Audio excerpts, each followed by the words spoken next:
Today's mini-sode is made possible by all of our amazing patrons. Patreon is a site where you guys can support my work by contributing a small donation every month, which you can change at any time. You can find more at healthfulpursuit.com/community. Hey guys, it's Leanne from Healthful Pursuit, and this is another mini-sode of the Keto Diet Podcast. You can grab the super awesome podcast extra for this episode by heading over to healthfulpursuit.com/podcast/X10. And don't forget that we have regular episodes of the podcast every Sunday too, where I interview all sorts of different people about all sorts of different things with a theme of living as a ketogenic lady. Okay, today I want to chat with you guys about my cunning ability to fall short in my goals.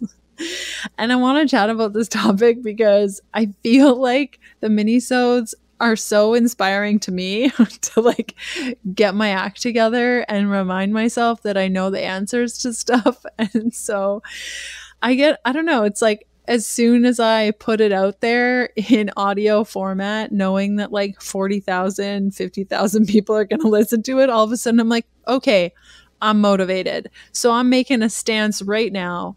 But before I do, it's August 15th, which means it's a very exciting day because in just a couple of days, we'll be opening up my Happy Keto Body program, which is my 12-week video training program for the keto ladies. We're opening back up in August, and you can make sure that you're on the list to know all about Happy Keto Body if you want to get in on this registration by going to happyketobody.com. All you got to do is sign up. There's like a little be notified button. If you click that button, it'll ask you for your first name, your email address, and then as soon as Happy Keto Body is open for registration again, I will send you an email and let you know. Now, it's only going to be open for a couple of days because we actually weren't planning on launching it again this soon. But at the book tour, there were a couple of women that were like, could you please open it again? I could really use this. And when people ask me for help, I just have such a hard time saying no because I really want to help as many women as possible in this lifetime with whatever they need. If they feel like I can help them in some way, I want to help. So we're opening it back up again, August. Go to happyketobody.com to get on that list so you're notified. It's not going to be a big boo-ah thing. I have no energy in me to do a big boo-ah thing. So we're just going to send out a couple of emails reminding you to check it out. And if you enroll, I will see you inside. Okay. So I've been busy, like super busy, and now I'm in the process of writing another book. Yay, another book. I'm really excited about it, but also really tired. And when you get to be really tired, and I'm sure you can relate with me on this, your food choices kind of aren't awesome. And since I would say May of this year, I've still done keto and I've still been low carb, but I haven't been cooking much. And if we're being honest, really, I haven't cooked much since I stopped working on my first book, The Keto Diet. When you have to cook that many recipes in such a short period of time, at least for me, I didn't want to like be around food for probably 6 months. And I like cooked my first thing probably a year after, like actually cooked, like put on my apron, went into the kitchen, got my measuring cups out and like opened up a cookbook and did some stuff or was trying to be creative in the kitchen.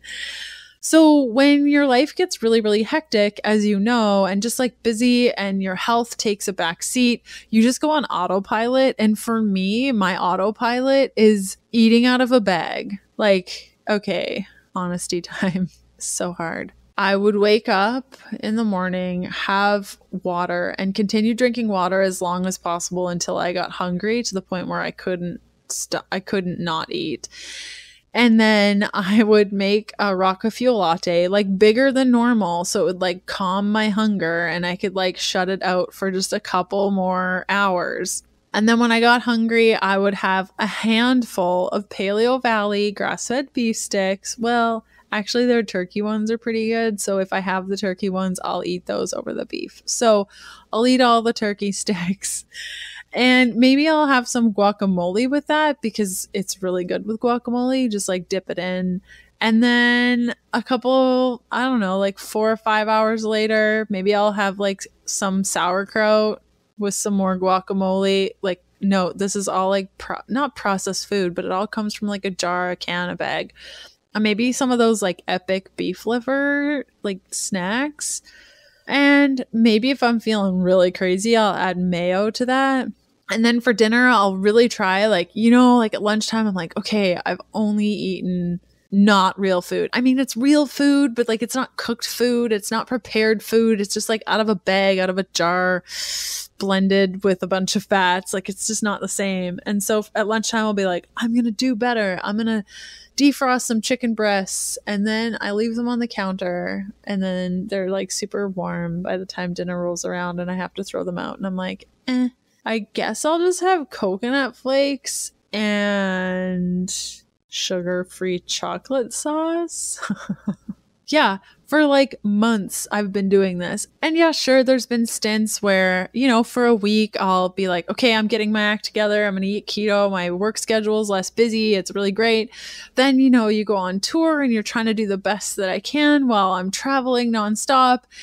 Oh, and after I got back from the tour, I felt like I was falling short. And this can happen like May, June, July. Yeah. So like 3 months, I was still eating low carb, but I started noticing little things like I've been dealing with crazy headaches for weeks. And I know it's because I'm not eating well. And my last 3 menstrual cycles have been horrible. I mean, not horrible, but like not ultra pleasant awesome. And we want it to be ultra pleasant awesome. And so I guess I just wanted to have today's episode to tell you that it's okay to fall short. And maybe I'm doing this really to tell myself also, it's okay to feel like you're falling short. And I think that that's the first thing of like, okay, wait, I am not serving myself to the best of my ability, and something's got to give in order for me to do this efficiently. So that's really what I have to share with you. And it really puts me in a vulnerable spot. And I've been trying to be more vulnerable lately because I know that in vulnerability we grow. And that was one of the reasons I wanted to start the mini-sode, so I could just be more open and honest, not only with you guys, but also with myself. I think so often we are just like, it's okay, it's okay, it's okay. And we keep telling ourselves it's okay when it's not okay. And I've noticed this trend for quite a long time of me just like going toward all the keto snacks instead of actually having real meals. And I'm just not okay with it anymore. And so here's to feeling better by inspiring myself to go to markets and getting excited about food, and carving out more time for myself so that I can make food that I know makes me feel better. So I hope you are having a great week, and I will see you on Sunday. Bye. Thanks for listening to the Keto Diet Podcast. Join us again next Sunday to discover more keto for women secrets for your fat-fueled life. The Keto Diet Podcast, including show notes and links, provides information in respect to healthy living, recipes, nutrition, and diet, and is intended for informational purposes only. The information provided is not a substitute for medical advice, diagnosis, or treatment, nor is it to be confused as such. We cannot guarantee that the information provided on the Keto Diet Podcasts reflects the most up-to-date medical research. Information is provided without any representations or warranties of any kind. Please consult a qualified physician for medical advice, and always seek the advice of a qualified healthcare provider with any questions you may have regarding your health and nutrition program.